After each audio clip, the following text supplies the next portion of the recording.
염라대왕도 무서워한다는 업보의 진짜 정체. 이 세상에서 가장 무서운 것이 무엇인지 아는가? 죽음도 아니고 지옥도 아니다. 바로 업보다. 업보는 죽음보다 무섭고 지옥보다 무서운 존재다. 심지어 지옥의 왕인 염라대왕조차 업보 앞에서는 떨고 있다. 이것이 바로 업보의 진짜 정체다. 지금부터 당신이 지금까지 전혀 몰랐던 업보의 무서운 진실을 낱낱이 파헤쳐보자. 이 이야기를 듣고 나면 당신의 인생관이 완전히 바뀔 것이다. 왜냐하면 우리가 지금까지 알고 있던 업보는 빙산의 일각에 불과했기 때문이다. 진짜 업보의 위력은 상상을 초월한다. 먼저 충격적인 사실 하나를 알려주겠다.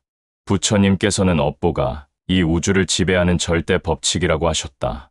그 어떤 존재도 업보의 법칙에서 벗어날 수 없다.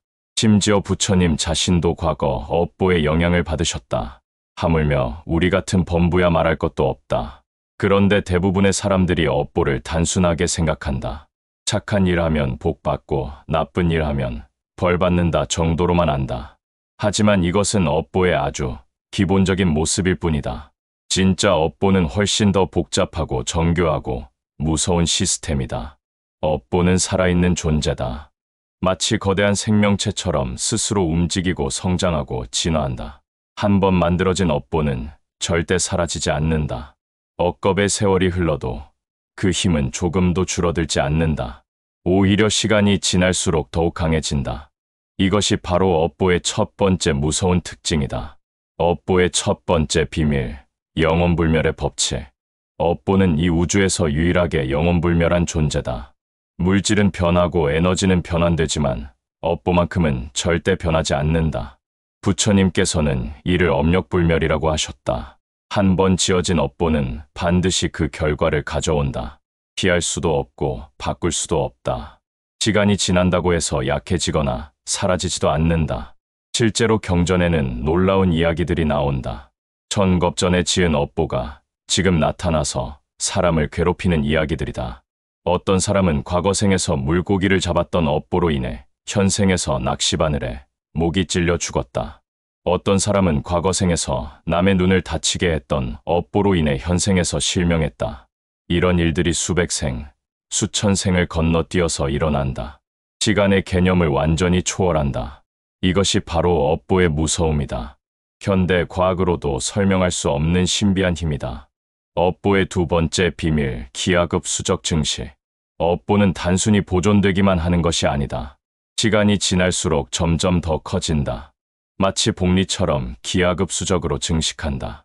작은 악업이 거대한 재앙으로 변하고 작은 선업이 무한한 복으로 변한다. 부처님께서는 이를 업과성숙이라고 하셨다. 씨앗이 자라서 거대한 나무가 되는 것처럼 업보도 자라서 상상할 수 없을 만큼 커진다. 예를 들어 어떤 사람이 화가 나서 부처님 상에 돌을 던졌다고 하자. 그 순간의 행동은 몇 초에 불과했지만 그로 인한 업보는 무간지옥에서 무수한 것 동안 고통받는 것으로 나타났다. 반대로 어떤 사람이 부처님께 꽃 한 송이를 올렸다고 하자. 그 작은 공양이 나중에는 천상에서 무수한 것 동안 즐거움을 받는 복으로 변했다. 이것이 바로 업보의 증식 원리다. 따라서 작은 일이라고 해서 가볍게 여겨서는 안 된다. 작은 악행도 나중에는 큰 재앙이 되고 작은 선행도 나중에는 큰 복이 된다. 업보의 세 번째 비밀, 정확무한 정해. 업보에는 실수나 오차가 없다. 컴퓨터보다도 더 정확하다. 털끝만큼의 오차도 허용하지 않는다. 선악의 무게를 정확히 재서 그에 맞는 결과를 가져다 준다. 이것을 업보응보라고 한다. 부처님께서는 업보의 정확성에 대해 자세히 설명해 주셨다. 10선업을 하면 반드시 좋은 곳에 태어나고 10악업을 하면 반드시 나쁜 곳에 태어난다. 조금도 틀리는 법이 없다. 심지어 같은 악업이라도 그 동기와 정도에 따라 서로 다른 결과를 가져온다. 실수로 한 살생과 의도적으로 한 살생의 업보는 천지 차이다. 순간적인 화로한 거짓말과 계획적으로 한 거짓말의 업보도 완전히 다르다. 업보는 이 모든 것을 정확히 구분해서 그에 맞는 결과를 준다. 그래서 부처님께서는 업보를 우주의 법칙이라고 하신 것이다. 업보의 네 번째 비밀, 집단 연대 책임. 업보는 개인적인 것만이 아니다. 집단적인 업보도 있다. 가족 업보, 민족 업보, 국가 업보가 따로 존재한다. 한 사람이 지은 업보가 그와 관련된 모든 사람들에게 영향을 미친다. 이것을 공업이라고 한다. 예를 들어 어떤 가문에서 대대로 악행을 저질렀다면 그 가문 전체가 공업의 영향을 받는다. 후손들이 직접 악행을 저지르지 않았어도 조상들의 업보 때문에 고생한다.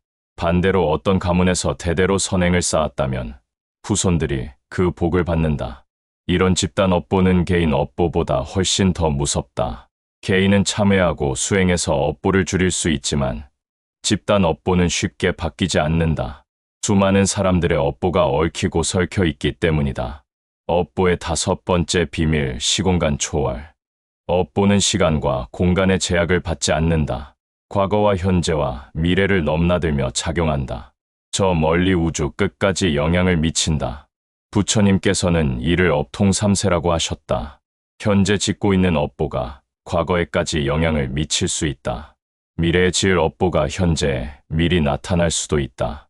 시간의 순서가 뒤바뀌는 신기한 일들이 일어난다. 또한 이 땅에서 지은 업보가 저 하늘 끝까지 전달된다. 우주 어디로 도망가도 업보에서는 벗어날 수 없다. 심지어 다른 차원으로 가도 업보는 따라온다. 이것이 바로 업보의 절대성이다. 업보의 6번째 비밀, 의식과 무의식 동시 작용. 업보는 의식적인 행동뿐만 아니라 무의식적인 행동까지 모두 기록한다. 꿈속에서 한 행동도 업보가 된다. 무의식 중에 일어난 생각도 업보가 된다. 심지어 자면서 뒤척이는 것까지도 업보에 영향을 준다. 부처님께서는 의식의 가장 깊은 곳인 아래야식에 모든 업보가 저장된다고 하셨다. 그곳은 의식과 무의식의 경계를 넘어선 곳이다.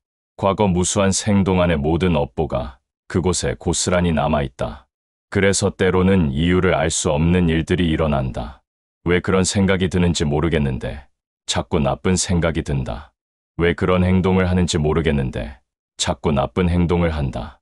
이런 것들이 모두 과거 업보의 영향이다. 무의식 속에 잠들어 있던 업보가 깨어나서 나타나는 것이다. 업보의 7번째 비밀, 변형과 전이. 업보는 고정된 형태가 아니다.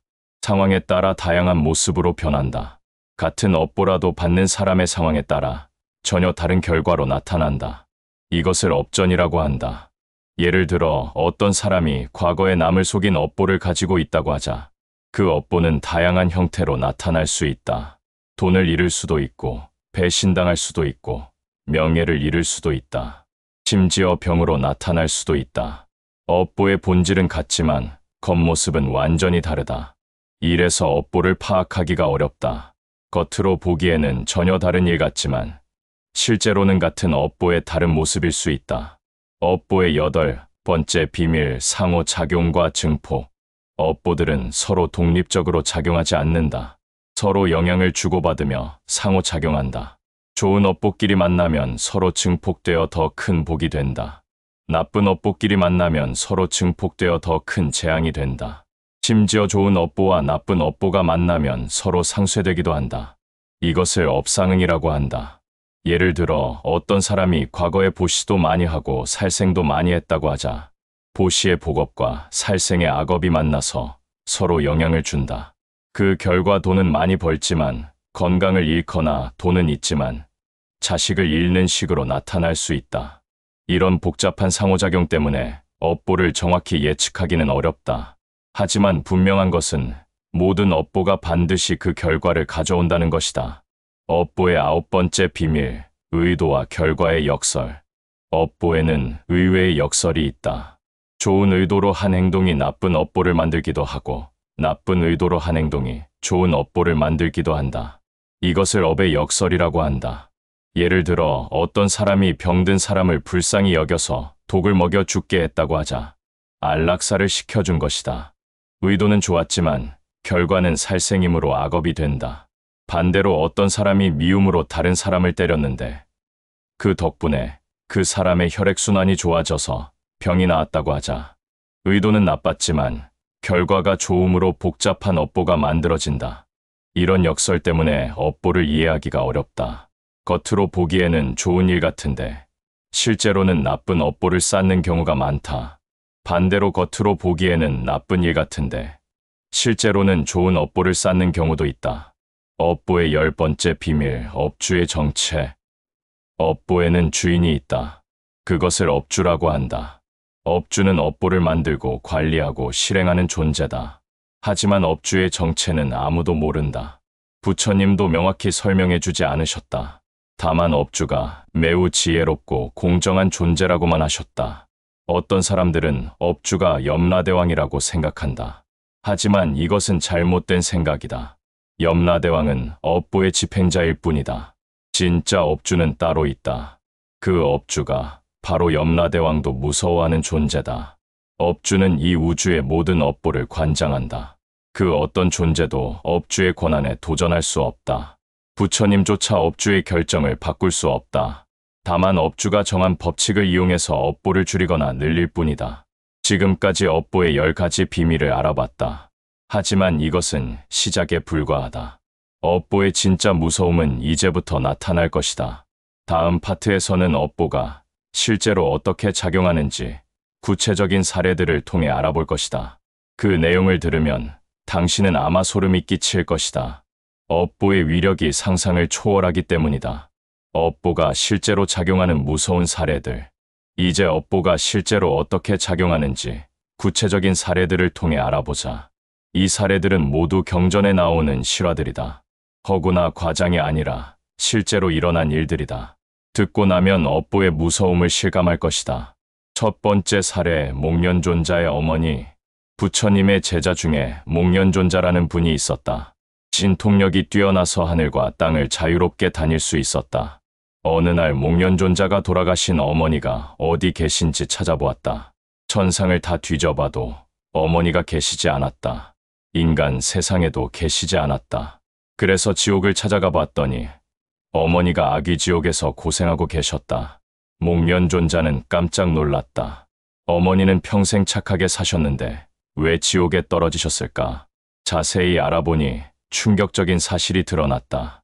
어머니는 생전에 목련존자를 너무 사랑하신 나머지 스님들에게 공양할 음식을 숨겨두셨던 것이다. 자기 아들만 잘 먹이고 다른 스님들은 굶게 하셨던 것이다. 겉으로는 착한 일 같았지만 실제로는 삼보를 속인 큰 죄였다. 그 업보로 인해 아귀지옥에 떨어져서 음식을 먹을 수도 마실 수도 없는 고통을 받고 계셨던 것이다. 목련존자가 아무리 신통력을 써도 어머니를 구할 수 없었다. 업보는 신통력보다 강했다. 결국 부처님께 도움을 청해서 우람분재라는 법회를 열어서야 겨우 어머니를 구할 수 있었다. 이것이 바로 업보의 무서움이다. 좋은 의도라도 잘못된 방법이면 악업이 된다. 두 번째 사례, 빈년 난타의 등불. 옛날 인도에 가난한 여인 난타가 있었다. 하루벌이로 겨우 연명하는 처지였다. 어느 날 부처님께서 기원정사에 오신다는 소식을 들었다. 부처님께 공양을 올리고 싶었지만 가진 것이 아무것도 없었다. 그래서 하루 굶고 모은 동전으로 기름을 사서 등불을 켰다. 그 등불은 아주 작았다. 다른 부자들이 올린 큰 등불들에 비하면 보잘것없었다. 하지만 그 작은 등불에는 난타의 진심이 담겨 있었다. 신기한 일이 일어났다. 밤새 비바람이 불어서 다른 등불들은 모두 꺼졌는데 난타의 등불만은 꺼지지 않았다. 오히려 더 밝게 타올랐다. 부처님께서 그것을 보시고 크게 기뻐하셨다. 그리고 난타에게 미래의 부처가 될 것이라는 수기를 내려주셨다. 가난한 여인의 작은 정성이 부처가 되는 큰 복으로 변한 것이다. 이것이 바로 업보의 증식 원리다. 작은 선업이 무한한 복으로 자라난다. 세 번째 사례, 앙굴리마라의 참회. 앙굴리마라는 무서운 살인마였다. 스승의 잘못된 가르침에 속아서 사람을 죽여야 해탈할 수 있다고 믿었다. 그래서 무려 999명을 죽였다. 그들의 손가락을 잘라서 목걸이를 만들어 걸고 다녔다. 마지막 한 사람만 더 죽이면 1000명이 되는 순간이었다. 그때 부처님께서 나타나셨다. 앙굴리마라가 부처님을 죽이려고 달려들었다. 하지만 아무리 빨리 달려도 부처님께 닿을 수 없었다. 부처님께서 천천히 걸으시는데도 따라잡을 수 없었다. 그제야 앙굴리마라는 부처님의 위대함을 깨달았다. 즉시 무릎을 꿇고 참회했다. 부처님께서는 그를 제자로 받아주셨다. 하지만 업보는 사라지지 않았다. 아무리 참회해도 999명을 죽인 업보는 남아있었다. 앙굴리마라는 출가 후에 온갖 고생을 했다. 사람들이 돌을 던지고 욕을 했다. 음식을 구걸해도 아무도 주지 않았다. 병에 걸려도 치료받을 수 없었다. 하지만 그는 모든 것을 감내했다. 과거의 업보를 받아들이면서도 새로운 선업을 쌓아갔다. 결국 아라한이 되어 해탈을 얻었다. 하지만 업보의 영향은 계속 남아있었다. 죽을 때까지 고생하며 살아야 했다. 이것이 바로 업보의 영원불멸성이다. 참회와 수행으로 줄일 수는 있지만 완전히 사라지지는 않는다. 네 번째 사례, 아난다의 전생담. 부처님의 시자였던 아난다에게는 신기한 전생담이 있다. 과거 생에서 아난다는 가난한 농부였다. 어느 날 벌초를 하다가 우연히 옛 부처님의 사리탑을 발견했다. 사리탑이 무너져가고 있는 것을 보고 안타까워했다. 하지만 고칠 돈이 없었다. 그래서 밭에서 가져온 흙으로 사리탑의 빈틈을 메웠다. 아무것도 아닌 일 같았다. 하지만 그 작은 정성이 엄청난 업보를 만들었다. 그 업보로 인해 아난다는 무수한 생을 거치면서 항상 부처님 곁에서 시중을 들게 되었다. 과거 부처님들의 시자였고 현재 부처님의 시자이며 미래 부처님의 시자가 될 것이라고 했다. 흙 한 줌의 공양이 영원한 복으로 변한 것이다.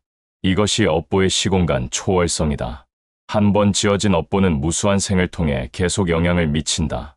다섯 번째 사례, 제바달타의 질투.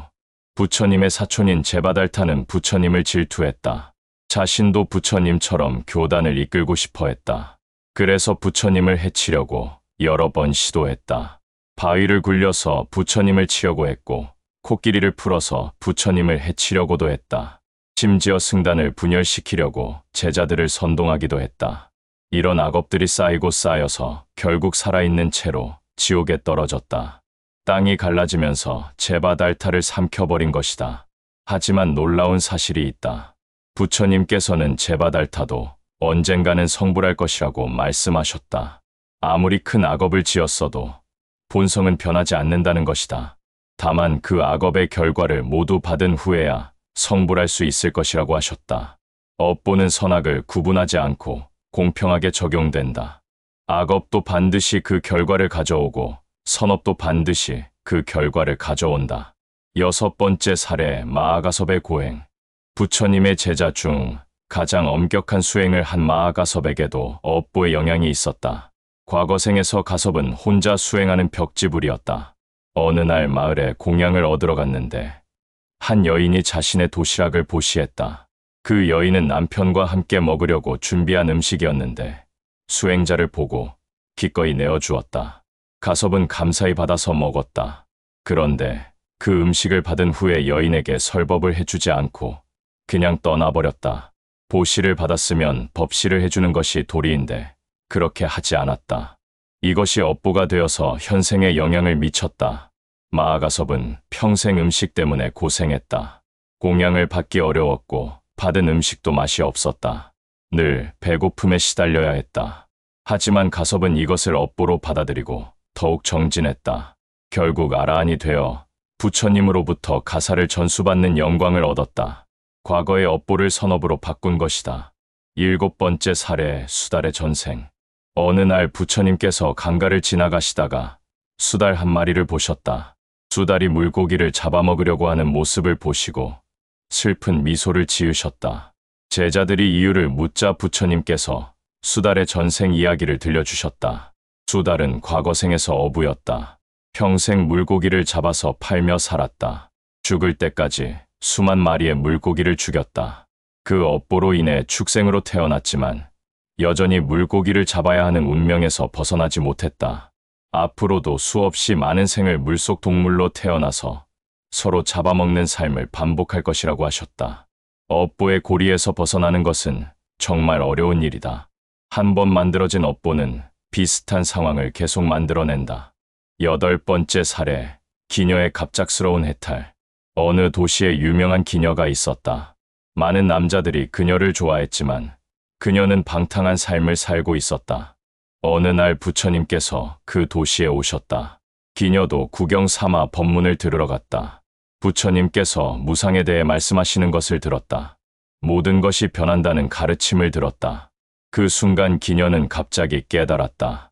자신의 아름다움도 언젠가는 사라질 것이라는 것을, 그리고 지금까지의 삶이 얼마나 헛된 것이었는지 깨달았다.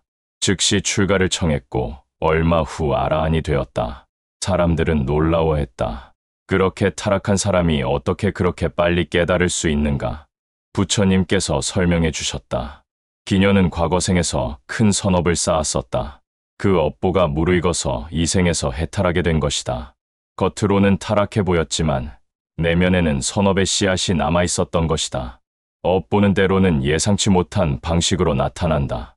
9번째 사례, 왕의 인과응보. 어느 나라에 포악한 왕이 있었다. 백성들을 괴롭히고 세금을 과도하게 거두어들였다. 반대하는 신하들은 모두 죽여버렸다. 부처님의 가르침도 무시하고 승려들을 박해했다. 그런데 어느 날 갑자기 왕이 중병에 걸렸다. 온몸에 종기가 생겨서 고름이 흘러나왔다. 어떤 약도 듣지 않았다. 명의들도 포기했다. 왕은 고통 속에서 자신의 과거를 돌아봤다. 그제야 자신이 얼마나 많은 악업을 쌓았는지 깨달았다. 진심으로 참회하고 부처님께 가르침을 청했다. 부처님께서 왕에게 참회법을 가르쳐 주셨다. 왕은 남은 생을 선업을 쌓는 데 바쳤다. 하지만 과거의 업보는 사라지지 않았다. 왕은 결국 병으로 죽었고 사후에도 그 업보의 영향을 받았다. 다만 마지막에 쌓은 선업 덕분에 극심한 지옥고는 면할 수 있었다. 10번째 사례, 부처님도 피하지 못한 업보. 가장 충격적인 것은 부처님 자신도 업보의 영향을 받으셨다는 사실이다. 어느 날 부처님께서 등에 가시가 박혀서 고생하신 적이 있다. 제자들이 이유를 묻자 부처님께서 과거 생의 일을 들려주셨다. 먼 과거에 부처님은 마을의 의원이었다. 어느 환자를 치료하면서 고의로 아픈 곳을 눌러서 환자에게 고통을 주었다. 그때는 아주 짧은 순간이었지만 그것이 업보가 되어서 무수한 생을 거쳐 현재에 나타난 것이다. 부처님조차도 과거 업보에서 완전히 자유로울 수는 없으셨다. 다만 그 업보를 지혜롭게 받아들이셨을 뿐이다. 이것이 바로 업보의 절대성이다. 그 누구도 업보에서 벗어날 수 없다. 지금까지 10가지 사례를 통해 업보의 실상을 알아봤다. 이 사례들이 보여주는 것은 무엇인가? 업보는 정말로 존재하고 정말로 무서우며 정말로 피할 수 없다는 것이다. 하지만 절망할 필요는 없다. 업보는 무섭지만 동시에 공정하고 자비롭기도 하다. 다음 파트에서는 업보를 다루는 방법에 대해 알아볼 것이다. 업보를 다루는 비밀스러운 방법들. 이제 업보의 무서운 실체를 알았으니 어떻게 대처해야 하는지 알아보자. 업보는 피할 수 없지만 다룰 수는 있다. 부처님께서 가르쳐 주신 업보를 다루는 비밀스러운 방법들이 있다. 이 방법들을 알면 업보의 노예가 되지 않고 업보의 주인이 될 수 있다. 첫 번째 방법. 업보 전환의 법칙. 업보는 고정된 것이 아니다. 어떻게 받아들이느냐에 따라 그 결과가 달라진다. 이것을 업전환이라고 한다. 같은 업보라도 마음가짐에 따라 완전히 다른 결과를 가져온다. 예를 들어 과거에 남을 속인 업보가 있다고 하자. 이 업보는 반드시 그 결과를 가져온다. 하지만 어떤 형태로 나타나느냐는 현재의 마음에 달려있다. 만약 계속 나쁜 마음을 품고 있으면 더 심한 형태로 나타난다. 속임당하는 것에 그치지 않고 재산을 모두 잃거나 건강을 잃을 수도 있다. 하지만 선한 마음을 품고 있으면 가벼운 형태로 나타난다. 작은 손실 정도로 끝날 수 있다. 심지어 그 손실을 통해 더 큰 깨달음을 얻을 수도 있다. 이것이 바로 업보 전환의 원리다. 업보 자체는 바꿀 수 없지만 그 받아들이는 방식은 바꿀 수 있다. 두 번째 방법. 업보 희석의 기술. 업보는 희석시킬 수 있다. 마치 독을 물에 타서 독성을 줄이는 것처럼 업보도 선업으로 희석시킬 수 있다. 이것을 업희석이라고 한다. 강한 악업이 있어도 그보다 더 강한 선업을 쌓으면 그 악업의 위력이 줄어든다.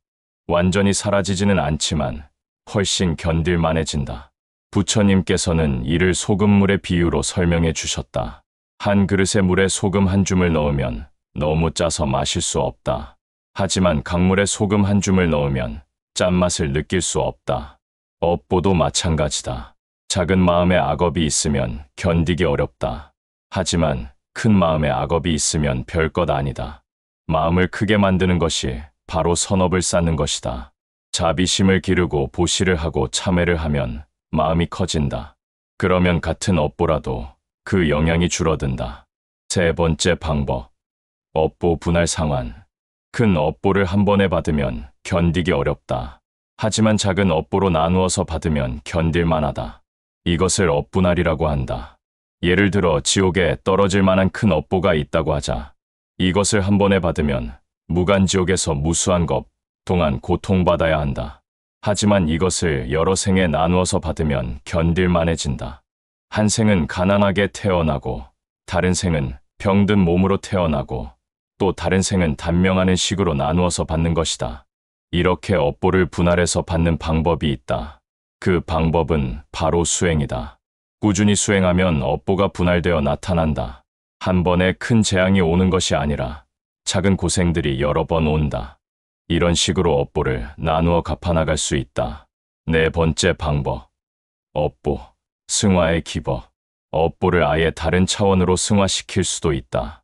고통스러운 업보를 깨달음의 기회로 바꾸는 것이다. 이것을 업승화라고 한다. 예를 들어 병에 걸리는 업보가 있다고 하자. 그 병을 단순히 고통으로만 받아들이면 그냥 고생만 하고 끝난다. 하지만 그 병을 통해 무상을 깨닫고 자비심을 기르면 오히려 수행의 기회가 된다. 고통스러운 업보가 깨달음의 업보로 승화되는 것이다. 많은 수행자들이 이런 방식으로 업보를 다뤘다. 가난을 통해 무욕을 배우고 병을 통해 무상을 깨우고 이별을 통해 무아를 체험했다. 업보를 원망하지 않고 오히려 감사하게 받아들였다. 그러면 그 업보가 수행의 도구가 되어준다. 다섯 번째 방법. 업보 상쇄의 원리. 선업과 악업은 서로 상쇄된다. 악업이 있어도 그보다 큰 선업을 쌓으면 악업이 상쇄된다. 이것을 업상쇄라고 한다. 하지만 이것은 단순한 더하기 빼기가 아니다. 복잡한 계산 공식이 있다. 같은 종류의 업보끼리만 상쇄가 가능하다. 살생의 악업은 생명을 살리는 선업으로만 상쇄할 수 있다. 거짓말의 악업은 진실을 말하는 선업으로만 상쇄할 수 있다. 또한 상쇄되는 비율도 일정하지 않다. 악업 하나를 상쇄하려면 선업 10개가 필요할 수도 있다.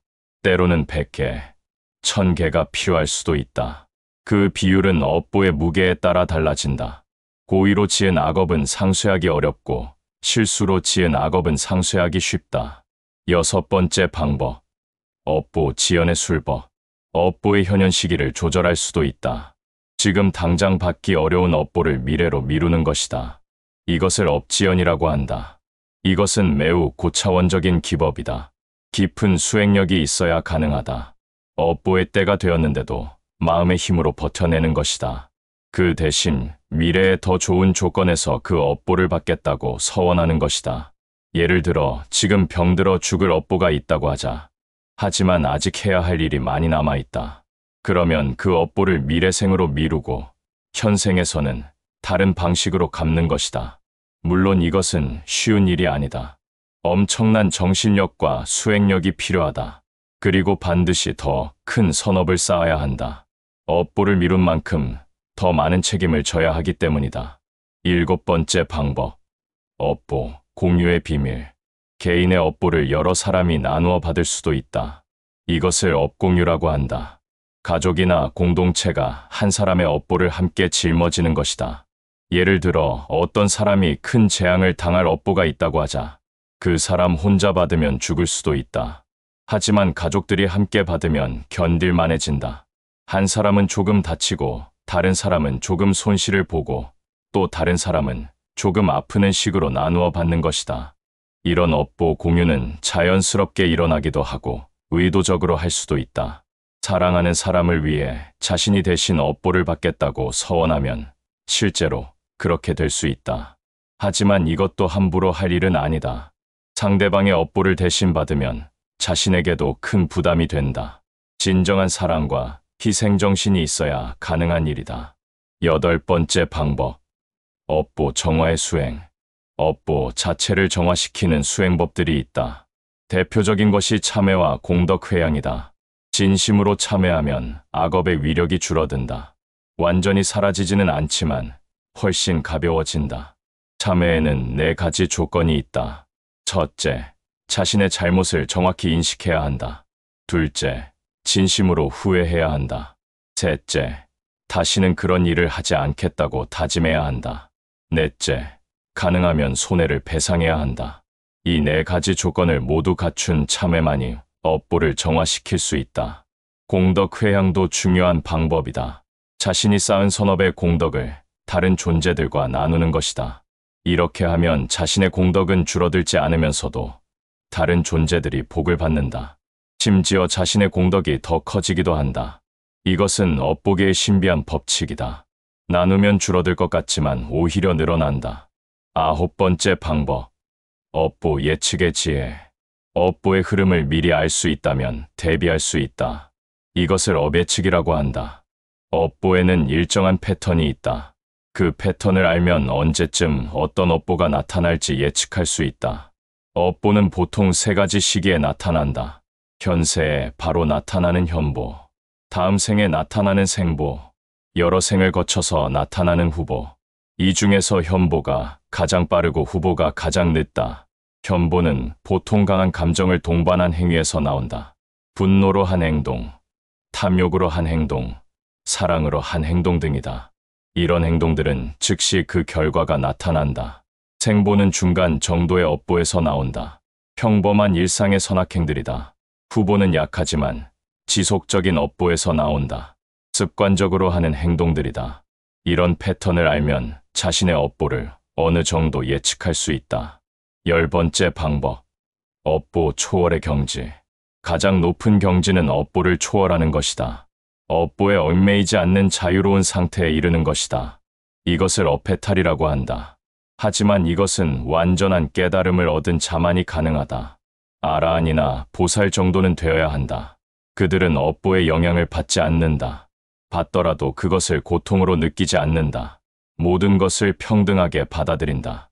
좋은 일이 와도 기뻐하지 않고 나쁜 일이 와도 괴로워하지 않는다. 그저 업보의 흐름을 지켜볼 뿐이다. 이런 경지에 이르면 업보는 더 이상 속박이 아니라 자유의 도구가 된다. 업보를 이용해서 중생을 교화하고 자신의 수행을 완성한다. 업보를 다루는 실용적 지침. 지금까지 10가지 방법을 알아봤지만 일반인이 당장 적용할 수 있는 것은 많지 않다. 대부분 깊은 수행력이 필요한 고차원적인 기법들이다. 그렇다면 평범한 사람들은 어떻게 업보를 다뤄야 할까? 가장 기본적이고 실용적인 방법들이 있다. 첫째, 현재 짓고 있는 업보를 주의 깊게 관리해야 한다. 과거 업보는 이미 정해진 것이니 바꿀 수 없다. 하지만 현재 업보는 지금 우리 손에 달려 있다. 매 순간 선택하는 생각과 말과 행동이 모두 업보가 된다. 둘째, 작은 선업이라도 꾸준히 쌓아야 한다. 큰 일을 하려고 기다리지 말고 지금 당장 할 수 있는 작은 일부터 시작해야 한다. 미소 짓기, 고운 말하기, 쓰레기 줍기 같은 작은 일들이 모여서 큰 복이 된다. 셋째, 악업을 줄여나가야 한다. 완전히 악업을 안 지을 수는 없지만 줄여나갈 수는 있다. 하루에 한 번 화내던 것을 일주일에 한 번으로 줄이고 일주일에 한 번 거짓말하던 것을 한 달에 한 번으로 줄이는 식으로 점진적으로 개선해 나가야 한다. 넷째, 받는 업보에 대해서는 감사하게 받아들여야 한다. 좋은 업보든 나쁜 업보든 모두 과거에 자신이 만든 것이다. 원망하거나 자책하지 말고 배움의 기회로 받아들여야 한다. 이런 기본적인 자세만 가져도 업보와 건전한 관계를 맺을 수 있다. 업보의 노예가 되지 않고 업보와 함께 성장할 수 있다. 다음 파트에서는 업보에 대한 더 깊은 철학적 이해를 다룰 것이다. 업보에 대한 깊은 철학적 이해. 업보는 단순한 선악응보가 아니다. 그보다 훨씬 더 깊고 복잡한 철학적 개념이다. 이제 업보의 본질적 의미와 우주적 차원의 역할에 대해 알아보자. 이 내용을 이해하면 업보에 대한 관점이 완전히 바뀔 것이다. 업보의 우주론적 의미. 업보는 이 우주를 움직이는 근본 원리다. 중력이나 전자기력 같은 물리 법칙보다도 더 근본적인 법칙이다. 부처님께서는 업보를 법계의 질서라고 하셨다. 법계란 모든 존재가 상호 연관되어 있는 우주 전체를 뜻한다. 이 법계에서 업보는 모든 존재를 연결하는 끈과 같은 역할을 한다. 한 존재의 행동이 다른 모든 존재에게 영향을 미친다. 마치 거미줄을 건드리면 전체가 진동하는 것처럼 나비의 날갯짓이 태풍을 만든다는 나비 효과보다도 더 정교하고 광범위하다. 예를 들어 당신이 지금 화를 낸다고 하자. 그 화는 단순히 당신 개인의 문제로 끝나지 않는다. 그 화의 파동이 우주 전체로 퍼져나간다. 직접적으로는 주변 사람들이 영향을 받는다. 간접적으로는 지구 전체의 에너지장이 미세하게 변한다. 더 나아가서는 다른 차원의 존재들까지 영향을 받는다. 이것이 바로 업보의 우주론적 의미다. 개인의 작은 행동이 우주 전체에 영향을 미치는 것이다. 업보와 시간의 관계. 업보는 시간과 특별한 관계가 있다. 일반적으로 시간은 과거에서 미래로 흐른다고 생각한다. 하지만 업보의 세계에서는 시간이 순환한다. 과거와 현재와 미래가 서로 영향을 주고받는다. 이것을 업시간이라고 한다. 업시간에서는 인과관계가 복잡하게 얽힌다. 현재의 행동이 과거에 영향을 주기도 하고 미래의 결과가 현재에 미리 나타나기도 한다. 이는 현대 물리학의 양자역학과도 비슷한 면이 있다. 관찰자의 행위가 과거의 사건에 영향을 준다는 양자역학의 해석과 유사하다. 예를 들어 당신이 지금 부모님께 효도를 다짐한다고 하자. 그 다짐의 에너지가 시간을 거슬러 올라가서 과거의 부모님께 위안을 주기도 한다. 반대로 미래에 받을 복이 현재의 미리 징조로 나타나기도 한다. 이런 시간 초월적 현상이 업보의 신비로운 특징이다. 업보와 의식의 층위. 업보는 의식의 여러 층위에서 동시에 작용한다. 표면 의식뿐만 아니라 무의식, 집단 무의식, 더 나아가서는 우주 의식까지도 영향을 미친다. 의식의 가장 표면 층에서는 일반적인 선악응보가 작용한다. 착한 일 하면 좋은 결과, 나쁜 일 하면 나쁜 결과가 오는 것이다. 하지만 의식의 더 깊은 층에서는 더 복잡한 업보 시스템이 작용한다. 무의식 층에서는 꿈이나 직감을 통해 업보가 나타난다. 때로는 설명할 수 없는 예감이나 느낌으로 나타나기도 한다. 집단 무의식 층에서는 민족이나 문화 전체의 업보가 작용한다. 한 민족이 저지른 집단적 악행이 후손들에게 영향을 미치는 것이다. 우주 의식층에서는 모든 존재의 업보가 하나로 통합된다. 개별적 존재의 경계가 사라지고 모든 것이 하나의 거대한 업보 덩어리로 나타난다. 이 층위에서는 개인의 업보와 우주의 업보가 구별되지 않는다. 업보의 정보론적 해석. 현대적 관점에서 업보를 정보로 이해할 수도 있다. 모든 행동은 정보를 생성한다. 그 정보가 우주의 데이터베이스에 저장된다. 그리고 적절한 때에 그 정보가 현실로 구현된다. 이것을 업보 정보 시스템이라고 할 수 있다. 이 시스템은 완벽한 기록 보관소다. 아무리 작은 행동이라도 빠짐없이 기록된다. 심지어 생각만 해도 기록된다. 마음속으로만 화를 내도 기록되고 마음속으로만 자비심을 발휘해도 기록된다. 이 정보들은 절대 사라지지 않는다. 하드디스크가 망가져도 정보가 남아있는 것처럼 몸이 죽어도 업보 정보는 남아있다. 그리고 다음 생에서 그 정보들이 새로운 몸과 마음을 통해 구현된다. 업보와 에너지, 보존 법칙. 물리학에는 에너지 보존 법칙이 있다. 에너지는 생성되거나 소멸되지 않고 형태만 바뀐다는 법칙이다. 업보에도 비슷한 법칙이 있다. 업보 에너지는 절대 사라지지 않는다. 다만 형태만 바뀔 뿐이다. 악업의 에너지는 고통의 형태로 나타나고 선업의 에너지는 행복의 형태로 나타난다. 하지만 그 근본 에너지는 변하지 않는다. 이것을 업에너지 보존 법칙이라고 할 수 있다. 이 법칙 때문에 업보는 완전히 사라질 수 없다. 다만 형태 변환을 통해 다른 모습으로 나타날 뿐이다. 예를 들어 살생의 악업 에너지는 병고의 에너지로 변환된다. 보시의 선업 에너지는 재물복의 에너지로 변환된다. 이런 에너지 변환 과정을 이해하면 업보를 더 과학적으로 접근할 수 있다. 업보의 홀로그래픽 특성. 홀로그래피에서는 전체가 부분에 들어있고 부분이 전체를 포함한다. 업보에도 이런 홀로그래픽 특성이 있다. 개인의 업보에 우주 전체의 정보가 들어있고 우주의 업보에 개인의 모든 정보가 들어있다. 이것을 업보 홀로그램이라고 할 수 있다. 이 때문에 한 사람의 업보를 통해 전체 우주의 상태를 알 수 있다. 반대로 우주의 업보를 통해 개인의 상태를 파악할 수 있다. 점술이나 예언이 가능한 이유가 바로 여기에 있다.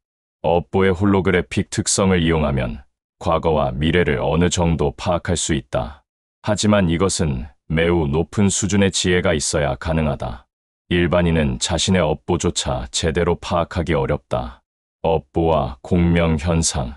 물리학에는 공명이라는 현상이 있다. 같은 주파수를 가진 것들이 서로 진동을 증폭시키는 현상이다. 업보에도 비슷한 공명 현상이 있다. 비슷한 업보를 가진 존재들이 서로 끌어당긴다. 이것을 업공명이라고 한다. 착한 사람들끼리 모이고 나쁜 사람들끼리 모이는 이유가 여기에 있다. 같은 업보 주파수를 가진 사람들이 서로 공명하는 것이다. 이 업공명은 개인 차원을 넘어서 집단 차원에서도 일어난다. 비슷한 업보를 가진 민족들이 서로 충돌하거나 협력하는 것도 업공명의 결과다. 심지어 우주 차원에서도 업공명이 일어난다. 비슷한 업보를 가진 행성들이나 차원들이 서로 영향을 주고받는다. 이런 업공명을 이해하면 왜 특정 상황에서 특정 사람들을 만나게 되는지 알 수 있다. 모든 만남에는 업보적 이유가 있다. 업보의 자기 조직화 원리.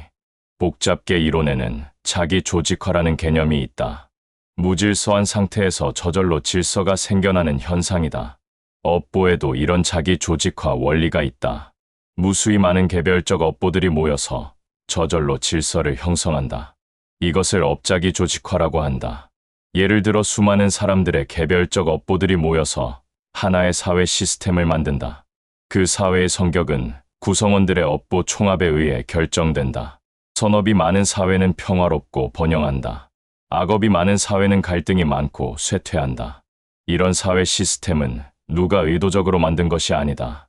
수많은 개별 업보들이 스스로 조직화되어 만들어진 것이다. 이 자기 조직화 과정에서 예상치 못한 현상들이 일어나기도 한다. 개별적으로는 선한 사람들이 모였는데 전체적으로는 악한 결과가 나오기도 한다. 반대로 개별적으로는 문제가 있는 사람들이 모였는데 전체적으로는 좋은 결과가 나오기도 한다. 이것이 업보 시스템의 신비로운 면이다. 업보와 창발 현상. 창발이란 부분들의 단순한 합보다 더 복합적인 성질이 나타나는 현상이다. 업보에도 이런 창발 현상이 있다. 개별 업보들이 모여서 예상치 못한 새로운 업보를 창발한다. 이것을 업창발이라고 한다. 예를 들어 한 가족의 구성원들이 각자 작은 선업들을 쌓는다고 하자. 그 선업들이 모여서 가문 전체에 큰 복을 가져다 주기도 한다. 개별 선업들의 단순한 합보다 훨씬 큰 복이 나타나는 것이다. 이것이 바로 업창발 현상이다. 반대로 작은 악업들이 모여서 예상보다 훨씬 큰 재앙을 만들기도 한다. 개별적으로는 별것 아닌 것 같았는데 모이면 엄청난 파괴력을 발휘하는 것이다. 이런 업창발 현상 때문에 업보를 예측하기가 어렵다. 개별 업보만 봐서는 전체 결과를 알 수 없다. 업보의 순환 구조. 업보는 직선적으로 흐르지 않는다. 원형으로 순환한다. 이것을 업순환이라고 한다. 한 업보가 다른 업보를 만들고 그 업보가 또 다른 업보를 만들어서 결국 원점으로 돌아온다. 이런 순환 구조 때문에 업보에서 벗어나기가 어렵다. 한번 업보의 고리에 빠지면 계속 그 고리를 돌게 된다. 예를 들어 가난한 업보가 있다고 하자. 가난하면 교육을 제대로 받기 어렵다. 교육을 못 받으면 좋은 직장을 구하기 어렵다. 좋은 직장이 없으면 계속 가난하다. 이런 식으로 가난의 업보가 순환한다. 이 순환을 끊으려면 특별한 노력이 필요하다. 외부의 도움이나 자신의 특별한 노력이 있어야 한다. 하지만 업순환에는 긍정적인 면도 있다. 좋은 업보도 순환한다. 한번 좋은 업보의 고리에 들어가면 계속 좋은 일이 일어난다. 업보의 변곡점. 업보에는 변곡점이 있다. 업보의 흐름이 바뀌는 결정적 순간들이다. 이것을 업변곡점이라고 한다. 이 순간에는 작은 선택이 큰 변화를 가져온다. 평소에는 아무리 노력해도 잘 바뀌지 않던 것들이 변곡점에서는 쉽게 바뀐다. 업변곡점은 언제 올지 예측하기 어렵다. 갑자기 나타났다가 금세 사라진다. 그 순간을 놓치면 다음 기회를 기다려야 한다. 하지만 준비된 사람만이 그 순간을 알아볼 수 있다. 평소에 수행하고 노력하는 사람은 변곡점이 오면 즉시 알아차린다. 그리고 그 기회를 놓치지 않는다. 이런 업변곡점을 이해하면 인생을 더 지혜롭게 살 수 있다. 무작정 노력하는 것이 아니라 때를 기다리며 준비하는 것이다. 지금까지 업보의 철학적 측면을 살펴봤다. 이제 다음 파트에서는 현대인이 업보를 어떻게 실생활에 적용할지 알아볼 것이다. 현대인을 위한 업보 실천 가이드. 이제 마지막으로 현대인이 일상생활에서 업보를 어떻게 다룰지 구체적인 방법을 알아보자. 업보는 고대의 개념이지만 현대에도 충분히 적용 가능하다. 오히려 복잡한 현대 사회에서 업보의 지혜가 더욱 필요하다. 지금부터 실용적이고 구체적인 업보 실천법을 제시하겠다. 아침 업보 점검법. 매일 아침 일어나면 가장 먼저 해야 할 일이 업보 점검이다. 어제 하루 어떤 업보를 쌓았는지 돌아보는 것이다. 이것을 업보 모닝 체크라고 하자. 먼저 어제의 좋은 일들을 떠올려 본다. 누군가에게 친절을 베풀었는가? 좋은 말을 했는가? 도움이 되는 일을 했는가? 이런 선업들을 하나하나 기억하면서 감사하는 마음을 갖는다. 다음으로 어제의 나쁜 일들을 떠올려 본다. 누군가에게 화를 냈는가? 거짓말을 했는가? 남을 해치는 일을 했는가? 이런 악업들을 솔직히 인정하고 진심으로 참회한다. 마지막으로 오늘의 계획을 세운다. 오늘은 어떤 선업을 쌓을 것인가? 어떤 악업을 피할 것인가? 구체적인 목표를 정하고 실천 방법을 계획한다. 이런 아침 업보 점검을 습관화하면 업보에 대한 의식이 높아진다. 자연스럽게 선업을 늘리고 악업을 줄이게 된다. 직장에서의 업보 관리법. 현대인이 가장 많은 시간을 보내는 곳이 직장이다. 따라서 직장에서의 업보 관리가 매우 중요하다. 직장은 업보를 쌓기 쉬운 환경이기도 하고 동시에 업보에 빠지기 쉬운 환경이기도 하다. 첫째, 업무에 대한 태도를 바꿔야 한다. 단순히 돈을 벌기 위한 수단으로만 보지 말고 수행의 기회로 봐야 한다. 맡은 일에 최선을 다하는 것 자체가 선업이다. 성실하게 일하고 책임감 있게 행동하는 것이 보시와 같은 효과를 낸다. 둘째, 동료들과의 관계를 개선해야 한다. 경쟁자로만 보지 말고 함께 성장하는 동반자로 봐야 한다. 남의 성공을 시기하지 말고 축하해주고 남의 실패를 비웃지 말고 도와줘야 한다. 이런 자비심이 직장에서의 인간관계를 개선하고 동시에 큰 선업이 된다. 셋째, 상사에 대한 태도를 바꿔야 한다. 비록 마음에 들지 않는 상사라도 스승의 마음으로 대해야 한다. 그들을 통해 배울 점이 무엇인지 찾아보고 감사하는 마음을 가져야 한다. 이런 마음가짐이 직장 생활을 편하게 만들고 동시에 효도업과 같은 복을 가져다 준다. 넷째, 회사의 자원을 소중히 여겨야 한다. 회사의 물건이나 시간을 함부로 사용하지 말아야 한다. 공과 사를 구분하고 정직하게 행동해야 한다. 이런 청렴함이 도덕적 선업을 쌓아준다. 가정에서의 업보 실천법. 가정은 가장 중요한 업보 도장이다. 가족은 가장 깊은 어변으로 묶인 관계이기 때문이다. 가정에서의 업보 실천이 인생 전체를 좌우한다. 첫째, 부모님께 대한 태도를 점검해야 한다. 바쁘다는 핑계로 부모님을 소홀히 하고 있지는 않은가? 정기적으로 안부를 묻고 건강을 챙겨드리고 마음을 편안하게 해드려야 한다. 이것이 가장 확실한 복업이다. 둘째, 배우자와의 관계를 개선해야 한다.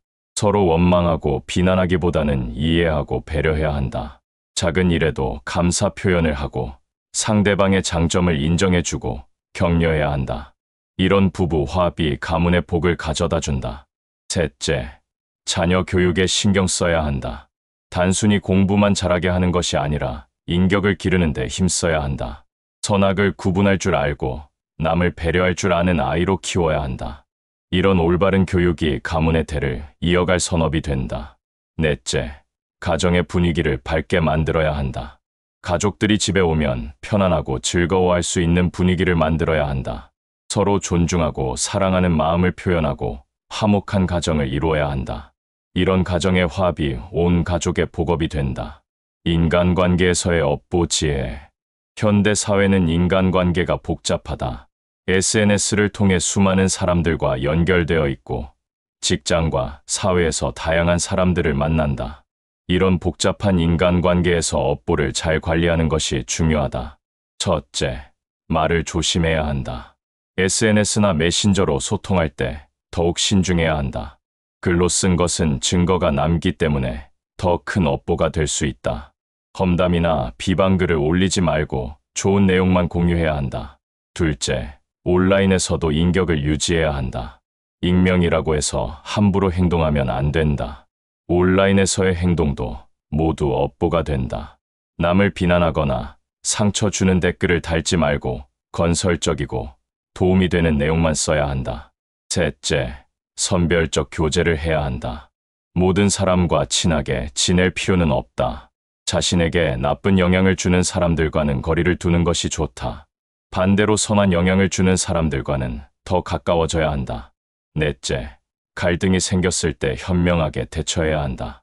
화를 내거나 보복하려고 하지 말고 이해하려고 노력해야 한다. 상대방의 입장에서 생각해보고 용서하는 마음을 가져야 한다. 소비와 경제 활동에서의 업보. 현대인의 일상은 소비와 경제 활동으로 이루어져 있다. 돈을 벌고 쓰는 것도 모두 업보와 관련이 있다. 올바른 소비와 경제 활동을 통해 선업을 쌓을 수 있다. 첫째, 정직한 방법으로 돈을 벌어야 한다. 남을 속이거나 해치면서 돈을 벌면 그 돈에는 악업이 따라온다. 정당한 노동과 정직한 사업을 통해 번 돈만이 진정한 복이 된다. 둘째, 의미 있는 곳에 돈을 써야 한다. 무분별한 소비는 탐욕업을 쌓는다. 정말 필요한 것에만 돈을 쓰고 나머지는 저축하거나 보시해야 한다. 특히 교육이나 건강 같은 의미 있는 곳에 투자하는 것이 좋다. 셋째, 나눔을 실천해야 한다. 아무리 적은 금액이라도 정기적으로 기부하는 습관을 만들어야 한다. 어려운 사람들을 돕는 것이 가장 확실한 복업이다. 하지만 기부할 때도 신중해야 한다. 정말 도움이 필요한 곳에 기부해야 한다. 넷째, 검소한 생활을 해야 한다. 사치와 낭비는 복을 깎는다. 필요한 것과 원하는 것을 구분하고 만족할 줄 아는 마음을 가져야 한다. 이런 검소함이 오히려 더 큰 풍요를 가져다 준다. 건강 관리와 업보. 몸의 건강도 업보와 관련이 있다. 올바른 생활 습관을 통해 선업을 쌓고 잘못된 습관을 통해 악업을 쌓는다. 첫째, 규칙적인 생활을 해야 한다. 일찍 자고 일찍 일어나고 규칙적으로 식사하는 것이 중요하다. 몸의 리듬을 존중하는 것 자체가 자기 자비다. 둘째, 적당한 운동을 해야 한다. 몸을 건강하게 유지하는 것은 자신에 대한 의무다. 게으름을 피우며 운동하지 않는 것은 자기 자신을 해치는 악업이다. 셋째, 좋은 음식을 먹어야 한다. 몸에 해로운 음식을 피하고 건강한 음식을 선택해야 한다.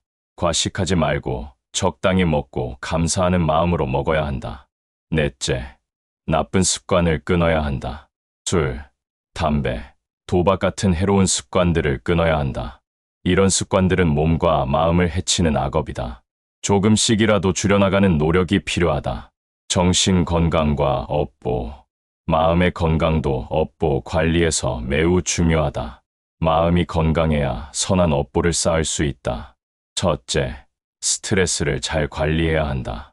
스트레스를 받으면 화를 내거나 우울해지기 쉽다. 이런 감정들이 악업을 만든다. 명상이나 취미 활동을 통해 스트레스를 해소해야 한다.